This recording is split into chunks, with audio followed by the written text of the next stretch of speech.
kami lihat memang harus ada perbaikan yang serius di rumah sakit pendidikan.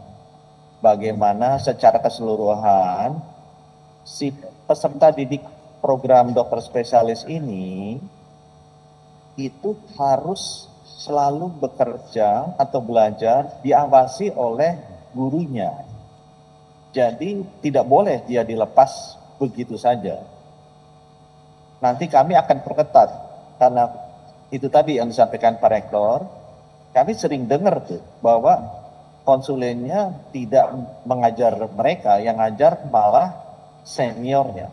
Itu serius itu dan itu harus perbaiki. Khusus untuk anestesi, karena ini kejadian di Semarang dan kejadian di Bandung, kita lihat begitu prodinya kita tunda, itu rame malah program layanan anestesia, bukan pendidikan anestesia. Jadi begitu kita hentikan PPDS anestesi untuk hadir di rumah sakit Kemenkes, ketahuan tuh ternyata bahwa banyak dokter anestesi yang tidak bekerja di rumah sakit. Saya mulai mengamati bahwa ternyata yang melakukan pekerjaan anestesi di rumah sakit di ruang bedah adalah PPDS-nya. Dan ini bukan hanya buruk untuk pendidikan, ini sangat buruk untuk patient safety. Dan ini kejadian ini terjadi. Ya, jadi saya serius akan memperbaiki cara kerja dokter-dokter anestesi bahwa di seluruh dunia demi patient safety, sejak pasien masuk ruang operasi sampai keluar, itu dokter anestesia harus selalu ada di situ.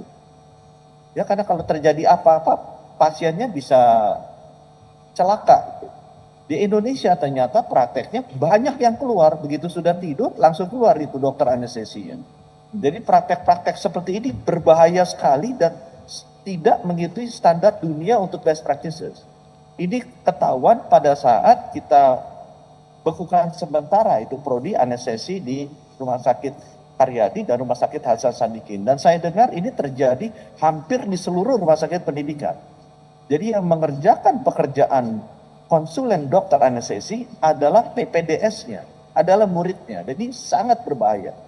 Jadi saya akan sangat serius memperbaiki pengawasan baik dari kerja dan jangan sampai si dokter PPDS ini bekerja secara berlebihan dan dia tidak dibayar. Yang dibayar tetap dokter anestesinya, tapi yang kerja itu PPDS-nya. Jadi praktek-praktek seperti ini nanti akan secara keras kita perbaiki agar dokter anestesinya lah yang harusnya bekerja, PPDS-nya melihat dia bekerja, atau kalau pun PPDS-nya diberikan kesempatan hands-on, harus ada dokter anestesinya di sana. Tidak bisa ditinggalkan begitu saja karena ini sangat berbahaya bagi patient safety. Itu contoh-contoh pengawasan yang akan kita lakukan secara serius menjawab pertanyaan Nafila tadinya. Menjawab pertanyaan Linda dari Jawa Pos. Ya. Pak, itu konsulen nanti gimana? Kan sibuk dia sambil bekerja, kok masih ngajar? Memang tugasnya atau pendidikan dokter spesialis ini pendidikan profesi ya, pendidikan keterampilan. Jadi memang si peserta didik itu harus melihat dokternya atau konsulennya itu bekerja seperti apa. Jadi pertama mereka harus melihat. Tahap kedua mereka harus melakukan tapi didampingi oleh seniornya atau bukan senior, oleh konsulennya dan dibantu oleh konsulennya. Tahap ketiga baru mereka melakukan sendiri. Tapi tetap diawasi oleh gurunya, oleh konsulennya. Nah, jadi bahwa konsulennya akan nanti habis waktu untuk mengajar tidak demikian. Karena konsulennya atau gurunya itu mengajarnya sambil bekerja. Ini mengajarnya bukan seperti mengajar di kelas, kemudian dia nulis apa tulis, tidak. Dia mengajar sambil bekerja. Justru kalau konsulennya tidak bekerja, dia tidak mengajar. Atau gurunya tidak bekerja, dia tidak mengajar. Karena pendidikan profesi ini benar-benar si muridnya harus magang ya, harus praktek bersama dengan konsulennya, dengan gurunya. Itu sebabnya pertanyaan bahwa konsulennya atau gurunya nanti kalau sibuk mengajar tidak bisa bekerja jadi tidak relevan. Ini berbeda dengan pendidikan akademis. Ini adalah pendidikan profesi di mana konsulen atau gurunya itu mengajarnya dengan bekerja, memberikan contoh pekerjaannya seperti apa.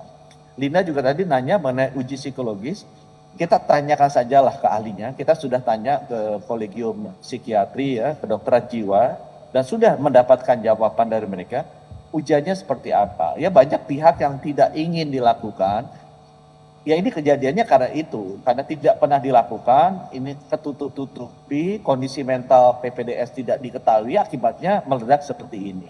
Ya, kasihan juga para PPDS ini. Itu sebabnya ujian psikologis ini akan kita lakukan bersama-sama antara Kementerian Kesehatan dan Kementerian Pendidikan. Instrumennya seperti apa ya kita tanya aja ahli ya. Saya sudah bicara dengan kolegium dari spesialis jiwa dan psikiatri, mereka ada tools ya. Itu di luar negeri pun sudah standar. Jadi kalau Pak ini nggak ada ujiannya, nggak efisien, nggak efektif, ini ada kok di luar negeri. Pendidikan dokter spesialis ini kan sudah puluhan tahun ada. Jadi kita ambil best practice-nya dari mereka dan itu di endorse ya, divalidasi oleh ahli-ahli dari kedokteran jiwa. Tadi Teguh nanya dari iNews mengenai jam praktek PPDS. Itu 80 jam itu maksimal ya teman-teman. Kalau dibagi 7 itu artinya 11 jam per hari loh. Itu yang kerjanya 11 jam per hari itu mungkin Pak Brian dan saya saja. Yang lainnya kan biasanya kerjanya 8 jam per hari. Ini 11 jam per hari ya. Jadi ini sudah banyak sekali waktunya mereka. Jadi ini tidak boleh dilebihi.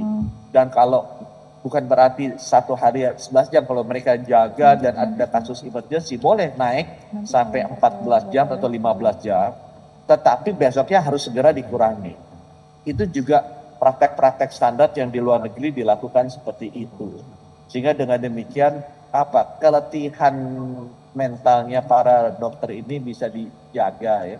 Karena kan pendidikan ini bukan hanya pendidikan fisik ya, tapi ada juga pendidikan akal, pendidikan hati, dan pendidikan jiwa. Jadi saya berharap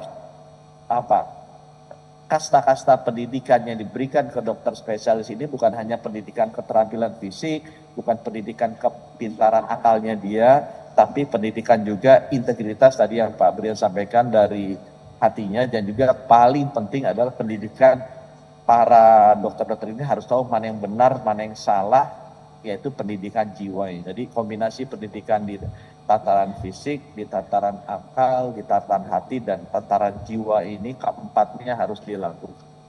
Terima kasih.